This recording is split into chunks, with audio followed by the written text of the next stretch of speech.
Mariam, on a eu une communication de la part des officiels israéliens qui le disent. Le but de ces frappes américano-israéliennes, c'était d'abattre le guide suprême iranien et le président Pezeshkian. Alors en tout cas, pour le président Pezeshkian, c'est raté. Il est pour l'instant, en tout cas, il est en sécurité, dit le régime.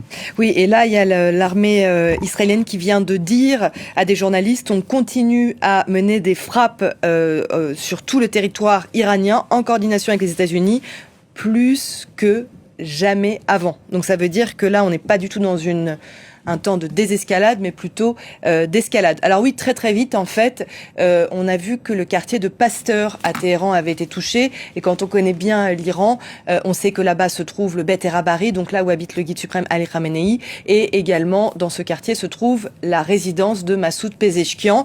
Et très rapidement, les médias iraniens n'en ont pas fait mystère que Massoud Pezeshkian avait été visé par une frappe. Sa mort a même été annoncée par certaines personnes sur les réseaux sociaux, mais il fallait vérifier évidemment, et la presse iranienne a infirmé ses propos, indiquant que Massoud Pezeshkian avait survécu à ces frappes.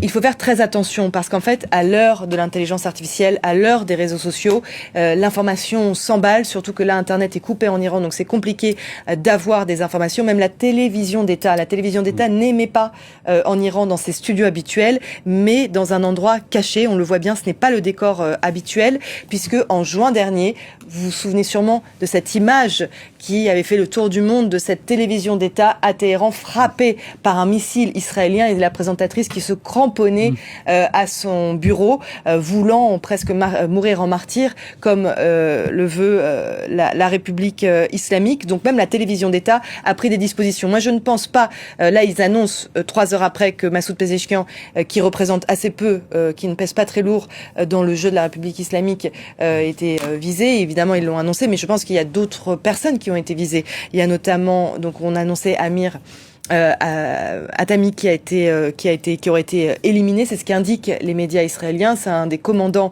de l'armée de terre des gardiens de la révolution. Il y a plein de cibles possibles. Il y a notamment le procureur de la République islamique, qui est un religieux qui a condamné à mort des milliers de personnes au mois de janvier, qui a été visé également. Il vient de tweeter il y a 1 heure pour dire que les ennemis vaincront, pour annoncer qu'il était vivant. Mais n'oublions pas aussi une chose, c'est que le Mossad est très infiltré sur le territoire iranien. À la différence du 7 octobre, où il manquait de renseignements humains, le Mossad depuis Gaza, là, en Iran, c'est totalement différent. Ils ont beaucoup de renseignements humains. Ils sont très bien renseignés, puisqu'ils ont même frappé au mois de juin des personnes dans leur chambre à coucher, notamment Ali Shamrani, qui est un des grands, qui était en charge de la sécurité nationale, un des plus proches conseillers du guide suprême.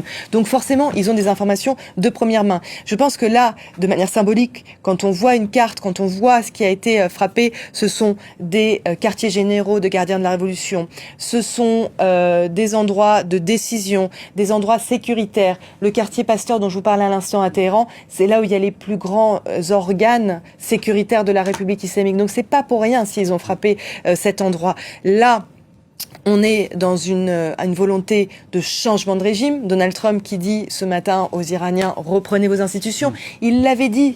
Il l'avait déjà dit en janvier, avant de finalement négocier avec les Iraniens. Donc c'est à s'imaginer qu'est-ce qui s'est passé. Est-ce qu'il avait déjà ce plan-là? Est-ce qu'il était indécis? Est-ce qu'il a voulu mener 3 rounds de discussion pour dire: bon bah vous voyez, la diplomatie elle n'a pas marché, il faut qu'on attaque la République islamique. En tout cas, la réponse de l'Iran, on le voit, a frappé quasiment tous les pays du Golfe, sauf Oman.